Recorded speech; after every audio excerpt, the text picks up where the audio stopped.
Pada Agustus 2022 kemarin, di Rapimnas Gerindra, dengan lantang Prabowo Subianto mengatakan niat besarnya untuk balik jadi capres di 2024 mendatang.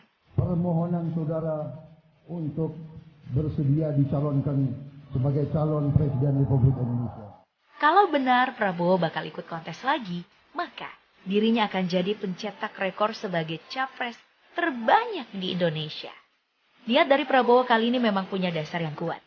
Tidak jarang dirinya bertengger di posisi puncak untuk survei presiden. Hasil survei ini jelas adalah akumulasi dari segala prestasi yang telah dirinya ukir selama menjadi Jenderal TNI hingga menjadi Menteri Jokowi yang bakal kita bahas lebih dalam di video berikut. Dalam pencapaiannya sebagai salah satu orang penting di Indonesia, Pak Prabowo memulai semuanya di militer. Sejak lulus di Akademi Angkatan Bersenjata Republik Indonesia pada tahun 1970, setidaknya pria yang lahir di Jakarta ini mengabdikan hidupnya selama 24 tahun untuk TNI. Kebanyakan masa pengabdiannya dihabiskan dalam satuan khusus Kopassus. Saat bersama TNI, sepak terjang Prabowo memang dikenal berani dan tidak kenal ampun. Dirinya sering terlibat dalam operasi-operasi militer yang berbahaya. Salah satu contohnya adalah Operasi Seroja yang merupakan penyerangan Indonesia ke Timor Leste di tahun 1975. Dalam invasi ini Prabowo Muda mendapatkan peran penting sebagai komandan peleton termuda dengan misi luar biasa, yaitu untuk menangkap Nicolau dos Reis Lobato, tokoh terkenal Timor Leste yang juga dianggap sebagai Perdana Menteri pertama. Dalam misi yang diemban, Prabowo berhasil menangkap Lobato dan mengakhiri huru-hara yang terjadi. Kemudian pada tahun 1996, selama 130 hari, Prabowo kembali dalam misi berbahaya, yaitu Operasi Pembebasan Sandra Mapenduma. Kala itu, Prabowo harus berhadapan langsung dengan organisasi Papua Merdeka yang melakukan penyanderaan terhadap peneliti asing di tanah Papua. Dalam pertempuran tersebut, Prabowo sekali lagi berhasil mewujudkan misi besarnya. Selain terlibat dalam operasi militer, Prabowo juga cakap dalam melakukan inisiasi struktur militer di tubuh TNI. Saat aktif di Kopassus, dirinya mendirikan Detasemen 81 yang merupakan satuan elit anti-teror di badan Kopassus. Kemudian di masa Prabowo jugalah Kopassus mulai melakukan latihan bersama dan pendidikan dengan pasukan elit lainnya dari Amerika, Rusia, dan negara maju lainnya. Jadi bisa dibilang, dalam masa pengabdiannya sebagai TNI, Prabowo patut diacungi jempol.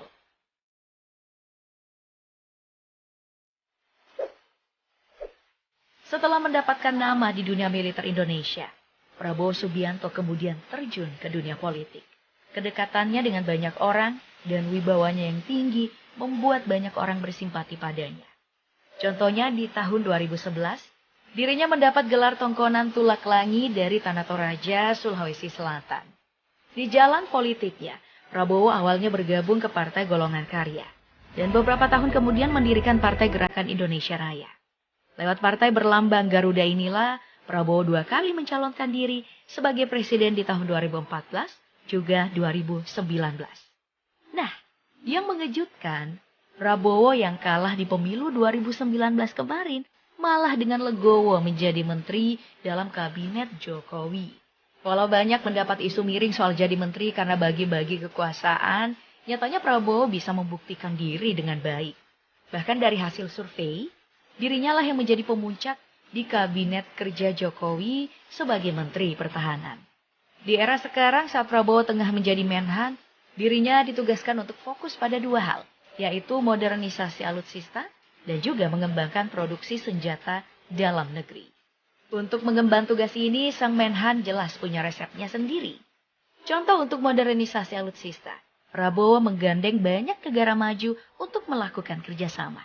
Salah satu yang paling keren, jelas untuk Angkatan Udara, di mana terciptanya kerjasama antara Indonesia dan juga Korea Selatan. Bentuk kerjasamanya adalah sebuah jet tempur generasi terbaru dari KF-21 Borame. Jet tempur ini akan memiliki kelas yang sama dengan jet anyar Amerika F-15 dan juga jet anyar dari Rusia Su-35. Speknya kagak main-main, kecepatannya bisa mencapai Mach 2 atau setara dengan 2.496 km per jamnya. Nah, nantinya proyek pesawat ini akan memakan biaya hingga 24,8 triliun rupiah, di mana Indonesia akan menyokong 20% dari total dana tersebut. Selain melakukan pengembangan alutsista baru, Prabowo juga melakukan pembelian dengan jumlah yang fantastis. Misalnya nih, untuk Angkatan Darat, Kementerian Pertahanan membeli rudal Kan dari Turki yang bisa menembakkan rudal balistik. Tidak main-main, berat hulu ledak yang bisa diangkut hingga 470 kg dengan daya jelajah mencapai 280 km.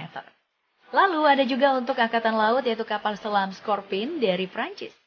Walau bukan kapal selam nuklir, kapal selam yang satu ini sudah dilengkapi teknologi mutakhir yang bernama SUBTIC atau Submarine Integrated Combat System. Teknologi ini adalah teknologi kapal selam nuklir yang telah disesuaikan untuk kapal selam diesel. Angkatan Udara juga jadi spesial karena Prabowo nih berencana mendatangkan F-50 milik Amerika Serikat yang jadi salah satu kapal jet terkuat di dunia untuk sekarang. Bagaimana tidak, pesawat berkecepatan 3.017 km per jam diklaim dengan sempurna bisa melakukan berbagai macam serangan. Mulai dari udara ke udara ke darat, sampai misi bombardir. Kendala datangnya F-15 dari Amerika Serikat, ya masih menyangkut dana karena satu unit dari pesawat ini seharga 200 triliun rupiah.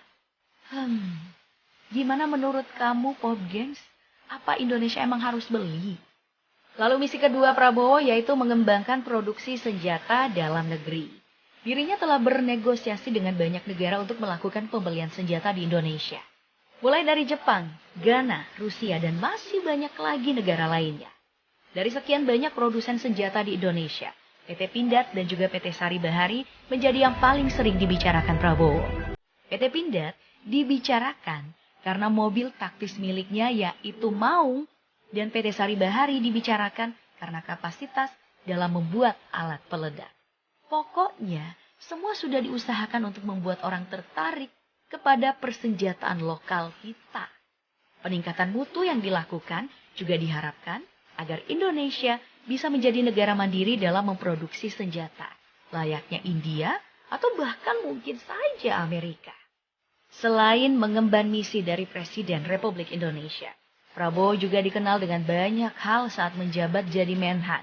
Untuk pertama kalinya loh, ada Menteri Pertahanan yang terang-terangan persoalan korupsi alutsista. Bahkan, pecinta kuda ini siap untuk menindak tegas siapa saja yang terlibat.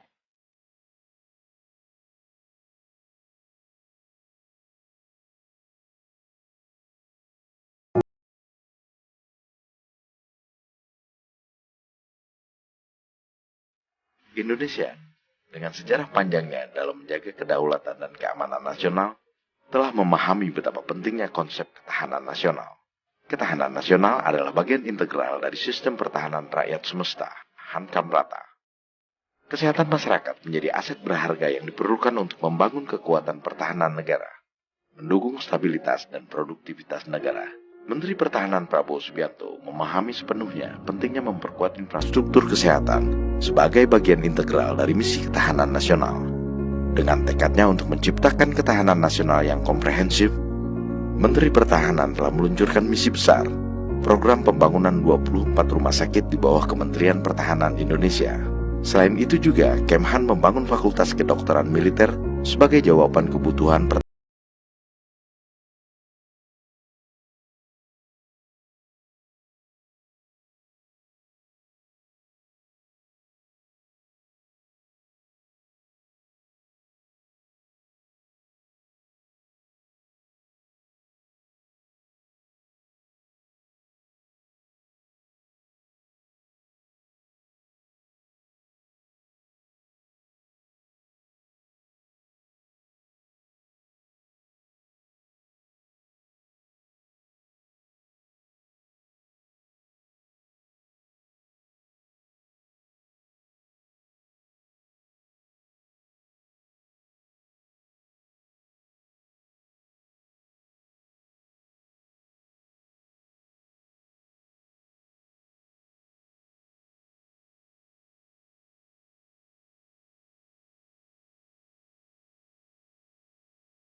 Air ini sangat-sangat penting ya sebagai sumber kehidupan. Di bagian-bagian negara kita masih banyak yang kesulitan air.